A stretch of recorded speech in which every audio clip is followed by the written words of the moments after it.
دکھاوے کی خوبیاں خامیوں سے بھی بدتر ہوتی ہیں۔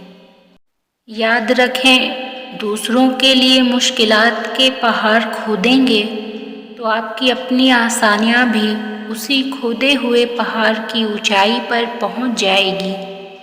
اپنے لیے آسانیاں چاہتے ہیں تو دوسروں کو آسانیاں مہیا کیجیے، آپ کے لیے رب آسانیاں لکھ دے گا۔ قدر کرنا سیکھ لو، کیونکہ نہ زندگی واپس آتی ہے اور نہ زندگی میں آئے ہوئے لوگ۔ جہاں آپ کے الفاظ کی اہمیت نہ ہو، وہاں خاموش رہنا ہی بہتر ہے۔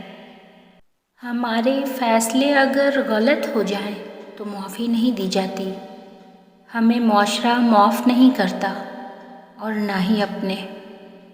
لیکن اگر ماں باپ کا فیصلہ غلط ہو جائے تو پھر کہا جاتا ہے کہ بس جناب، بچوں کے نصیب میں لکھا تھا۔ کسی کی میٹھی باتوں کا ہرگز مطلب یہ نہیں ہوتا کہ آپ اس کے لیے خاص ہیں۔ بعض اوقات کبوتر کو کھلانے کے لیے نہیں، بلکہ اس کو پکڑنے کے لیے دانہ ڈالا جاتا ہے۔ کوشش کے باوجود بھی ہم کچھ لوگوں کے لیے پتھر نہیں بن پاتے، مگر اس کوشش میں ہم ارد گرد کے باقی لوگوں سے بیزار ہو جاتے ہیں۔ اپنی خوشیاں اور اپنے غم اپنے تک محدود رکھیں، کیونکہ لوگ خوشیوں کو نظر لگا دیتے ہیں اور دکھوں میں مزید دکھ دیتے ہیں۔ عربی کی ایک خوبصورت کہاوت ہے، آپ جب چاہے دور تو جا سکتے ہو، لیکن جب چاہو قریب نہیں آ سکتے۔ انسان اپنا ٹوٹا ہوا مان، لا حاصل دعا اور بے انتہا محبت کبھی نہیں بھولتا۔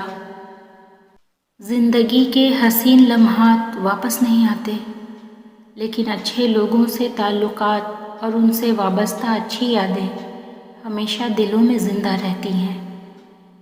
ہمارے لہجے کی کڑواہٹ ہمیشہ ہماری اکڑ نہیں ہوتی، بلکہ ہماری زندگی میں برداشت کی ہوئی تلخیوں کا نتیجہ ہوتی ہیں۔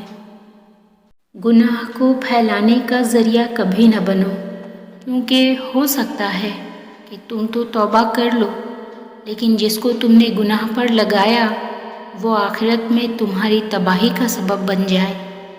جہاں صبر ہوتا ہے وہاں شکوہ نہیں کیا جاتا۔ ایمان کی سب سے بڑی کنجی اعتبار ہے۔ ہم یقین تو کر لیتے ہیں مگر کبھی اعتبار نہیں کرتے۔